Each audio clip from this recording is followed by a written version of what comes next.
I'm Marion Robertson. And I'm Keenan McCord. Welcome to Encounter Shawnee Mission. Wow, this year's North basketball team had a really great run. Yeah, hopefully with the return of sports to middle schools, students will come into high school sports even more prepared. Let's take a look at the Hawker Grove basketball team. This school year of 2014 to 2015 has been the first year since the 1980s to have school sports at the middle schools. Recently, members of our pep club went to one of the Hawker Grove's basketball team's last home game of the season to help cheer them on. At the game, we got to interview one of the parents of a player on the team about her views on sports returning to middle school. I think it's been great. It should have been done a long time ago. I think it'll be great for our high schools. I think it promotes sports athletics, here in Shawnee Mission School District, and as a parent, I fully support it. I also interviewed a player about how he thinks the return of sports will benefit him as he moves on to high school. It's really good. I feel like we can really bring some enthusiasm to here, and us playing here will get us ready for North. We also asked the coach of the team how he's preparing the players for North. Knowing the system. What we run is basically the same thing that Coach Steitzer runs at the high school, so that's the reason I'm here, is to get kids ready for the high school next year. How confident are you in their success next year? As freshmen next year, they'll be pretty good. Our starting five probably will end up playing up a little bit, and we'll rely heavily on our second string and our B team players. It was great to see the Hawker Grove Eagles playing on their home court, and it looks like middle school sports are here to stay. This has been Michael Cunningham and Fritz Kiddick reporting for Encounter Shawnee Mission. At North, tribe means trust, respect, integrity, belief, and excellence. At Blue Jacket Flint Elementary, tribe means something to them too. Let's take a look. We traveled to Blue Jacket Flint to find out what tribe really means. So tribe is it's a way to bring together students from all grade levels, kind of working together as a team. It helps them to do different problem solving activities together. It gives the older students a chance to be leaders for the younger students. And then it's also an opportunity for each student in the tribe to have another adult to connect with in the building, and I think that helps them to succeed more in school. The neat thing is that they have a chance to interact with students in younger grades or in older grades, which is something that you have to be able to do in high school classes where you're not necessarily just in a class with people, in your grade. So I think that is really helpful. And again, the more positive social interactions that students are able to have with kids at different ages and grades, that helps them later on too.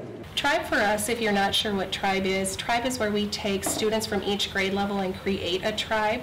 So in my tribe, I have kids from kindergarten to 6th grade, all in one tribe. I think it's very beneficial because kindergartners don't really get to see the 6th grade or the older kids, and this is a great way for them to get together and form a community and really create that bond for our school that we are working for. I think it's good to have different people in different grades come together in one class. Tribe is a good thing because a lot of other people didn't know each other, and a lot of people aren't very social people like me, because I'm not very social. So it's like a good way that we can connect. It was great to see the Thunderbirds learning about tribe. We look forward to seeing them at North in the future.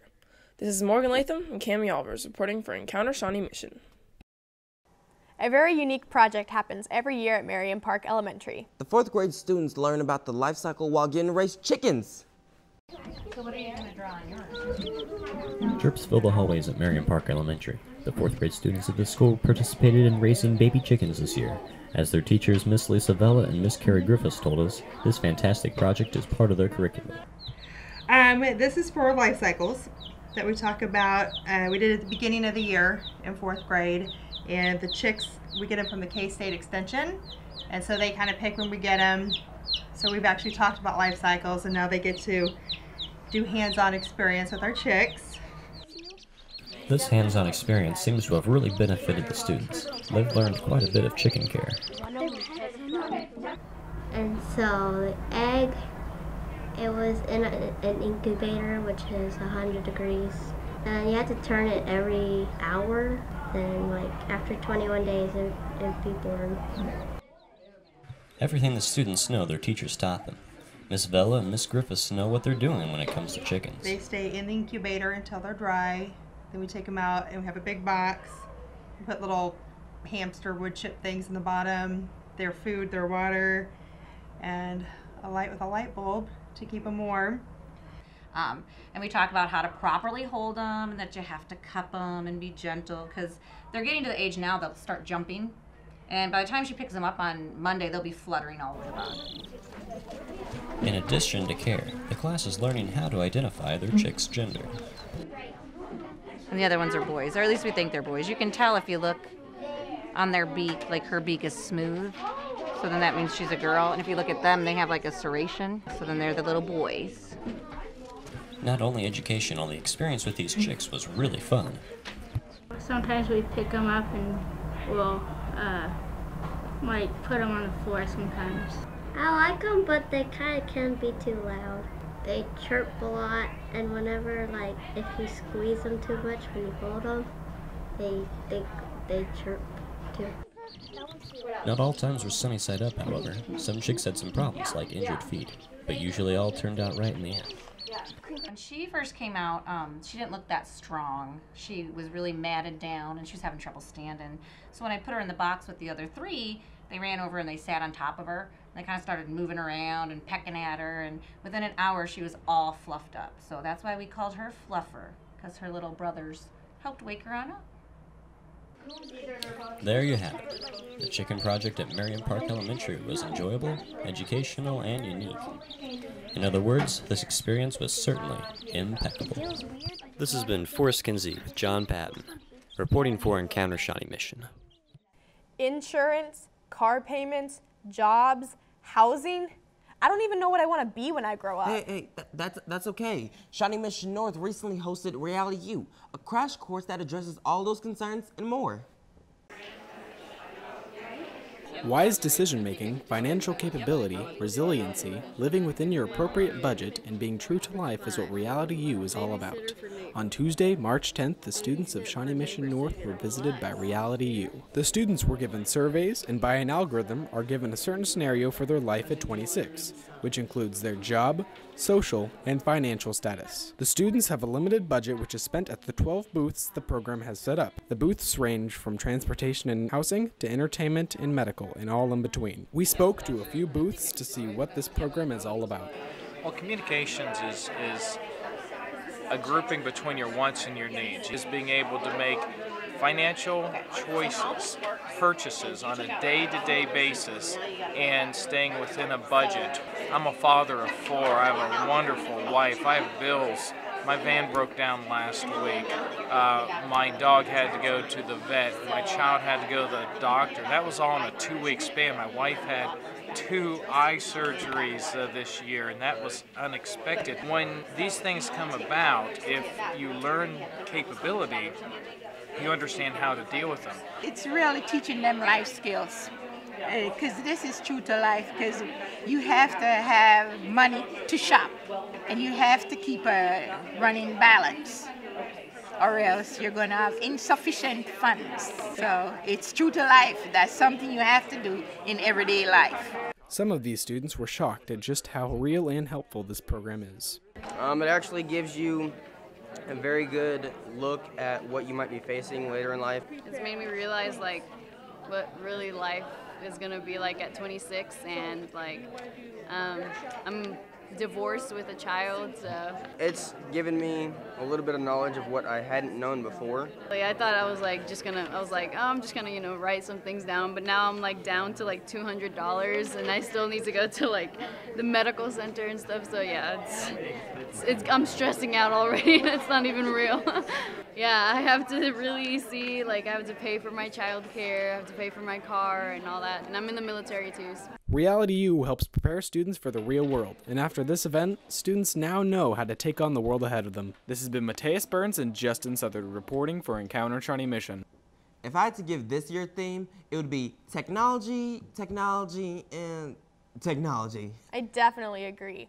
It's been great to see all the creative ways teachers have been using the new technology. Here's a look inside a classroom at Santa Fe Trail Elementary and how they've been using iPads.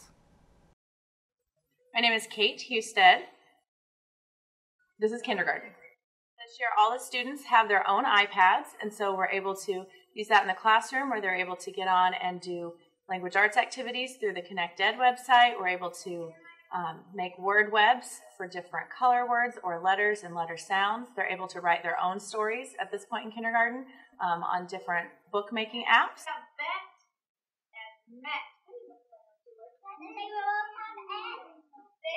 The kids love it. In kindergarten, we don't have them out all day, every day. We get them out for short periods of time and then put them away. The kids leave them here at school.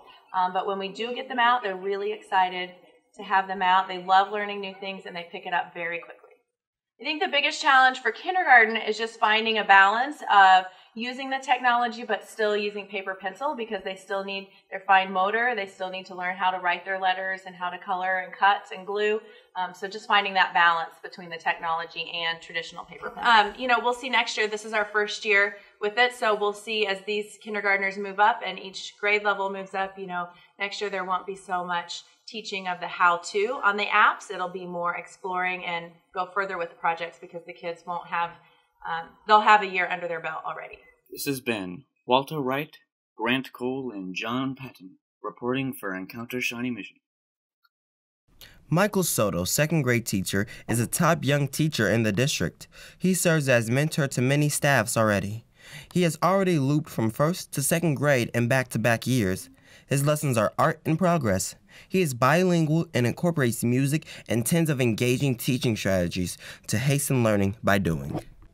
In second grade, I really enjoyed my second grade teacher. Her name was Miss Galvan, and she was just great. She had a great job relating to her family, her culture, making it fun. She allowed this class and the students to really form a bond and a good relationship with her.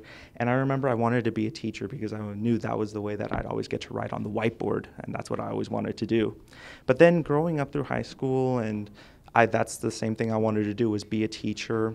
I didn't know if I wanted to be a math teacher or elementary school teacher, but I really enjoyed working with young students because of the creativity behind it and lots of the development behind it. Watching them grow is one thing that's really great, and just being able to form a bond with students is something that I really cherish, because for me it's all about keeping them safe and giving them the opportunity to be able to be safe at school. Well, he's funny, and he'll do a lot of projects with the class, and sometimes when he's asking students some questions, he'll start to dance a little. Read that subtraction sentence. 364 minus 127. Instead of just telling them to put their things away, we kind of make a chant out of it. That way the students get involved in it and they take ownership out of it. So that's something that I see the kids engaged in. This has been Justin Duclo, Melanie Sands, and Keenan McGord at Neiman Elementary. That's all we have for you today. I'm Marion Robertson. And I'm Keenan McGord for Encounter Shawnee Mission. Thanks for watching.